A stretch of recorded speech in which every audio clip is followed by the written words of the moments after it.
Ring Pro Max. Takapisa yese confusion. Inini wacho nini conclusion. Disere kwese kunge one fusion. Ndere kushanda and I'm not Belgian. Chains ka Cymplex. Dini nino wacho ka sema conflex. God bless me ndo da success. Vai moda kushandisa watch face. Chafa ndogo huyo ndaka sema Mwanakomana uko. Madinga no machora banda uko.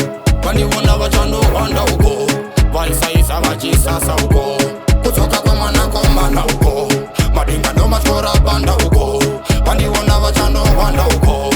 Vaisa vachisasa uko. Inditisa kudandi chinji staira bupa. Vatanga kudaku wacha staira. Ndiri pasi mkundi pako indinaira. Andisikanga chabe anuva Nigeria. Yake pele juvene close. Kukaranda kaveka nyo close. Ndini sisi uwa woka John Rhodes. Musa tambe nini kutafanya chozi. Mwanakomana uko. Madinga no machora banda uko. Bandi wona wachano wanda uko. Vaisa vachisasa uko. Kutoka kwa Mwanakomana uko. Madinga no machora banda uko.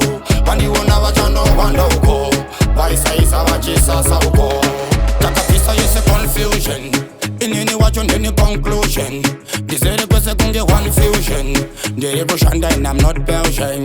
Chains ka Cymplex. Dini nino wacho ka sema conflex. God bless me ndo da success. Vai moda kushandisa watch face. Chafa ndogo huyo ndaka seta Mwanakomana uko. Madinga no machora banda uko. Bandi wona wachano wanda uko. Vaisa vachisasa uko. Kutoka kwa Mwanakomana uko. Madinga no machora banda uko.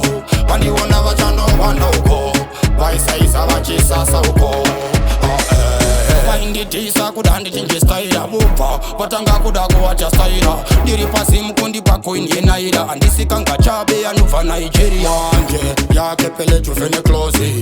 Kukaranda kaveka nyo close. Ndini sisi uwa woka John Rhodes. Musa tambe nini kutafanya chozi. Mwanakomana uko. Madinga no machora banda uko. Bandi wona wachano wanda uko. Vaisa vachisasa uko.